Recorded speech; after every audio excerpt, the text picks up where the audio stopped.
Think about the last final boss you fought. Did it feel like the perfect ending to that game? Or did it feel like it could have been dropped into literally any other game?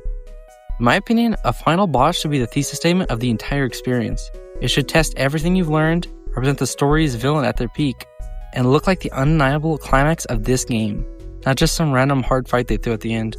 So today, I've ranked a bunch of final bosses on exactly that, using 4 criteria: theme, mechanics, visuals, and emotional payoff. How well does each boss actually represent the game is closing out? We're using 3 ratings: bad, good, and perfect. Before we start, here's what I'm judging on. I'll be quick. Number 1, thematic fit. Does this boss represent the game's villain or central conflict at their absolute peak? Number 2, mechanical fit. Does the fight actually use the skills and systems you spent the whole game learning? Or is it just a mindless slog against a spongy health bar? 3, visual identity. Does this fight look like the final chapter of this specific game? Could you screenshot it and immediately know what game it's from? And number 4, emotional payoff. When you beat it, does it feel like a real ending? Or does it feel like clearing a checkpoint? Alright, let's rank. We're starting at the bottom, and honestly, it hurts to put this here because I love Brawl.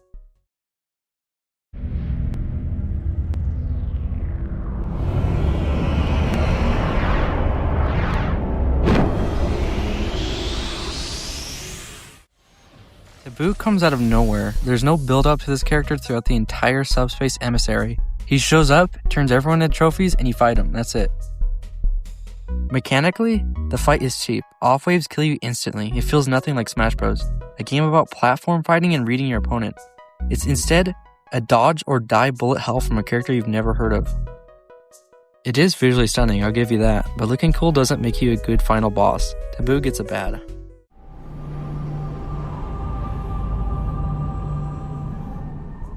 Yaldabaoth Persona 5. This one might be a little controversial, and I want to be fair to it. Persona 5 is a 100-hour game with incredible build-up, incredible characters, and incredible style. The Phantom Thieves' whole arc is about overthrowing corrupt authority. And then the final boss is a literal god of control and a giant robot. Conceptually, it does make sense, but the fight is just so easy compared to what came before it. There's no tension. The gang gets their big speeches and do some all-out attacks, and then the credits just roll. The game earns the moment emotionally, but the boss fight itself doesn't ask anything of you. After 100 hours, I want to feel genuinely tested. Yaldabaoth gets a bad.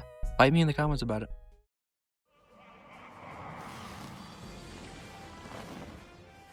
Master Hand Super Smash Bros.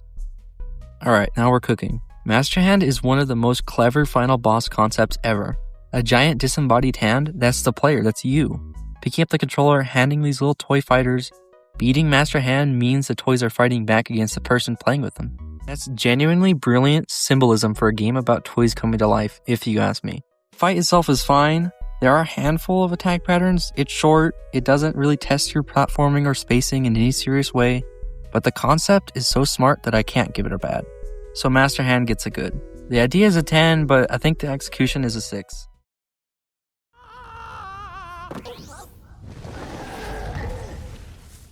Bowser, Super Mario Odyssey. Odyssey's final boss is fun, it's energetic, it's got a great track, capping mechanics are front and center, and it ends with one of the best set pieces in Mario history. But here's my issue, it doesn't really test you. By the time most players reach Bowser, they figured out movement, they figured out captures, they know how this game plays, and the fight, it kinda goes easy on you.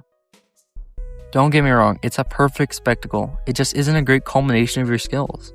A better final boss would have pushed you harder using everything the game taught you. Odyssey's Bowser gets a good. Incredible vibes with a moderate challenge. The Ender Dragon, Minecraft. Hear me out.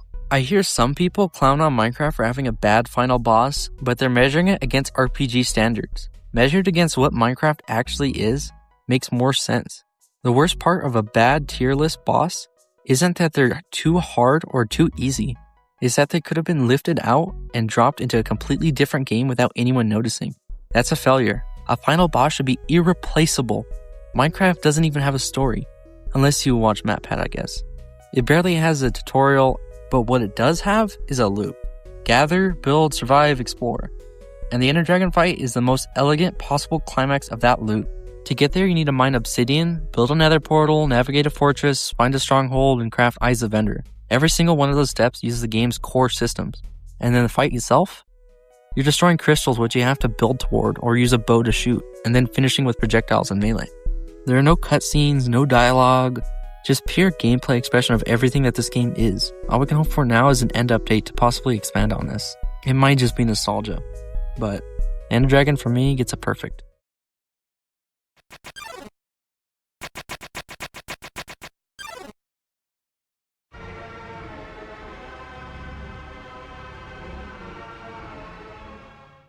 Flowey Undertale. Now, I don't want to spoil too much here for anyone who hasn't played it, and if you're one of the ones who hasn't, go play it. But I'll say this. The true final boss of Undertale is the only final boss I've ever seen that adapts to how you played the game. Not your stats, not your build, your choices, the relationships you formed, the things you did or didn't do. The fight uses the bullet hell mechanics you've been practicing all game, but it surrounds them with emotional context that makes every pattern feel meaningful. It's mechanically fitting, it's narratively fitting, and when it ends, the payoff is one of the most earned moments in gaming. Undertale's final boss is a perfect. It's a perfect, no notes.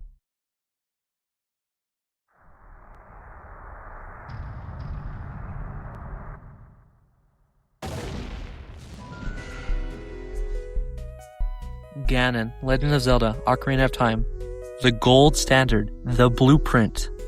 7 years of build-up, 6 dungeons that each taught you a specific skill, item, or combat mechanic, and then Ganon's Tower strips you down, revisits every enemy type you fought, and ends with a boss that demands you to use the light arrows, the Megaton Hammer, the Master Sword, all gear you've earned across the whole journey. The arena is iconic, the music is iconic, the multi-phase structure gives you a boss fight that escalates exactly the way the game's stakes escalated. And when your final blow lands, Zelda raises her hands, the sages seal him, and 20-something hours of adventure close out in the most satisfying way possible. Ganon and Ocarina is a perfect. It might be the only reason this category even exists. So that's the ranking. Taboo and Yadabath at the bottom, Master Hand and Odyssey Bowser in the middle, and the Ender Dragon, Flowey, and Ganon taking the top. But here's what I want to know. Which final boss do you think perfectly represents this game? Drop in the comments. I'm genuinely curious to hear from you. If you want to see more videos like this, subscribe. This is my first video on YouTube, and if this does well, I might make more videos like it.